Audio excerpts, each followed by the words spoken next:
When we're quantifying a given amount of compound, a measurement is being made somewhere. What we're trying to do now is take that one quantitative piece of information and calculate other quantities. So let's do some examples of quantifying compounds in various ways using conversion factors. We'll use the same strategy that we used with atoms and elements. We will read the problem to determine the units involved. We will do the chemistry by asking what is in a mole, and we'll do the math by constructing a conversion factor. We will need to pay attention to whether we are dealing with quantities associated with the compound or quantities associated with the individual elements. Our first example asks how many grams of hydrogen are contained in 7.25 moles of ammonia, NH3. In reading the problem, we see that it is asking us to convert from moles of compound to grams of hydrogen. We use our chemistry knowledge to ask what is in 1 mole of compound. Of course, there is 1 mole of ammonia in a mole of ammonia. The 3 in the chemical formula tells us that there are 3 moles of hydrogen, or 3 times the molar mass of hydrogen, 1.008 grams, in 1 mole of ammonia. To solve the problem, we start with the 7.25 moles of compound given and construct a conversion factor with moles of compound on the bottom and grams of hydrogen on the top. Calculation gives 21.9 grams of hydrogen. Here again is our solution. Some textbooks and instructors will teach a multi-step calculation to solve this problem. They'll first take the 7.25 moles of NH3 and convert to moles of hydrogen using what's sometimes called a stoichiometric factor from the chemical formula. They will then, in a second step, convert the moles of hydrogen to grams of hydrogen using the molar mass from the periodic table. This gives the same numerical result, 21.9 grams of hydrogen. Both methods use the same chemistry knowledge, the fact that there are 3 hydrogens in the formula and the molar mass of hydrogen comes from the periodic table. But there is some reason to believe that the fewer steps you take in a calculation, the fewer mistakes you're likely to make. We have presented a method for a one-step calculation, and we will use it in the rest of our examples. You can use whatever is most comfortable to you.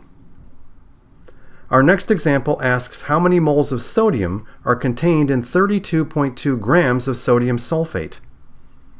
In reading the problem, we see that it is asking us to convert from grams of compound to moles of sodium. We use our chemistry knowledge to ask what is in 1 mole of compound.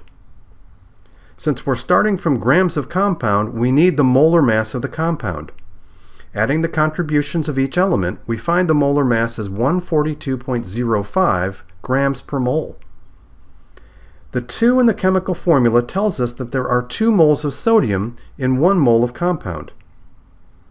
To solve the problem, we start with the 32.2 grams of compound given and construct a conversion factor with grams of compound on the bottom and moles of sodium on the top.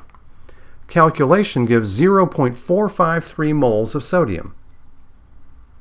Our next example asks how many grams of hydrogen are in a sample of C8H18 that contains 0.600 moles of carbon. Reading the problem shows we need to convert from moles of carbon to grams of hydrogen. We use our chemistry knowledge to ask what is in 1 mole of compound.